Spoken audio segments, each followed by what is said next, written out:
পায়, পেটে ব্যথা করে, সেই জন্য আজকে যেহেতু বাড়ি ছিল আমি বললাম কি রুটি তরকারি করবো না অন্য কিছু করবো। তা বললো যে রুটি তরকারি খেতে ভালো লাগছে না, আর আমাদের বড়োদেরই একই রকম খাবার প্রত্যেকদিন খেতে ভালো লাগে না, ও তো ছোটো মানুষ।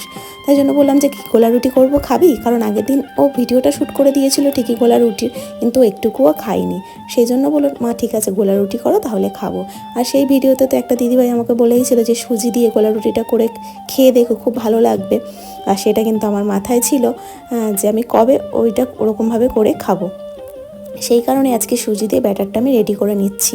কি বলতো, আমি যেমন রান্না করতে ভালোবাসি তেমন কিন্তু আমি রান্না শিখতেও ভীষণ ভালোবাসি। আমি হয়তো কারোর বাড়িতে গিয়েছি, কোনো রিলেটিভের বাড়িতে, তারা হয়তো কিছু রান্না করেছে যেটা আমি সেই তরকারিটা করতে পারি না বা অন্যরকম টেস্ট, আমি কিন্তু সাথে সাথে জিজ্ঞেস করি যে কী মশলা দিলে কীভাবে করলে যেন আমি নেক্সট টাইম সেইটা আবার রান্নাটা করতে পারি, এরকম ব্যাপার। তো সেইভাবে ব্যাটারটা রেডি করে এখানে আমি গোলা রুটিগুলো ভেজে নিচ্ছিলাম। আর ওদিকে তো বাবু পড়ছে, আর তার কিন্তু ভীষণ খিদে পেয়ে গিয়েছিলো, কারণ বাবুর কিন্তু 8:30টার মধ্যে স্কুলে টিফিন হয়ে যায়, আর এখন প্রায় 9:30টার মতো বাজতে যায়।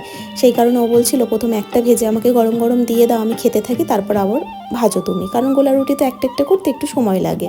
তো এখানে বাবু প্লেট নিয়ে চলে এসেছিলো, সে আবার আজকে মেয়োনিজ আর সস দিয়ে গোলা রুটিগুলো খাবে। আর আমি দিকে ডিম সিদ্ধ বসিয়ে দিয়েছিলাম, সেটাও ছাড়িয়ে ওকে আমি কেটে দিয়ে দিলাম। এইবারে আমি বলি যে আমি কিন্তু একটা ভাবনা চিন্তা করেছি, কারণ এই কমেন্টগুলো যেহেতু আমার আসছে যে দিদি আমার নামটা তোমার ভিডিওতে নিও, এই কমেন্টটা যখন এসেছে তখন আমি ভেবেইছি যে আজকের পর থেকে, মানে আজকে থেকে শুরু করলাম, আমার সারাদিনের যে ভিডিওগুলো যাবে সেই ভিডিওতে যা যা কমেন্ট আসবে, আমার ভালো লাগবে যে কমেন্টগুলো, ওরকম দুজনের নাম এবং কমেন্টটা আমি আমার পরের দিনের সকালে যে ব্রেকফাস্ট ভিডিও যায় সেখানে আমি পড়ে শোনাবো। তা আজকেও সেরকমই দুজনের নাম আমি কিন্তু এখানে নিয়ে নিয়েছি। তাদের কমেন্ট যেহেতু গতকালের ভিডিওতে তারা কমেন্টগুলো করেছিল, সেই কমেন্টগুলো এখন আমি তোমাদের পড়ে শোনাবো। সেটা হচ্ছে পিয়ালি মাইতি, আর আমার বাবার বাড়ির টাইটেলও কিন্তু মাইতি। তা হ্যালো পিয়ালি। তা পিয়ালি একটা সুন্দর কমেন্ট করেছে, সেটা আমি তোমাদের পড়ে শোনাই।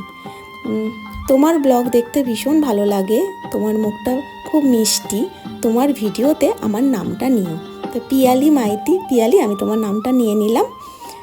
তা আরও একটা কমেন্ট, সেটা হচ্ছে শম্পা বাসু। শম্পাও খুব সুন্দর সুন্দর আমাকে কমেন্ট করে আমার প্রত্যেকটা ভিডিওতে।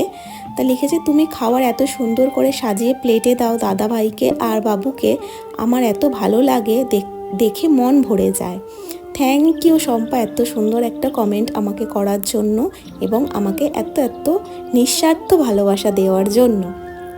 আবারও আজকে সারাদিনের ভিডিওতে যারা যারা আমাকে সুন্দর সুন্দর কমেন্ট করবে তাদের থেকে আমি দুজনের নাম সিলেক্ট করে এবং কমেন্টটা আমি পরের দিন সকালের ভিডিওতে আবার পড়ে শোনাবো।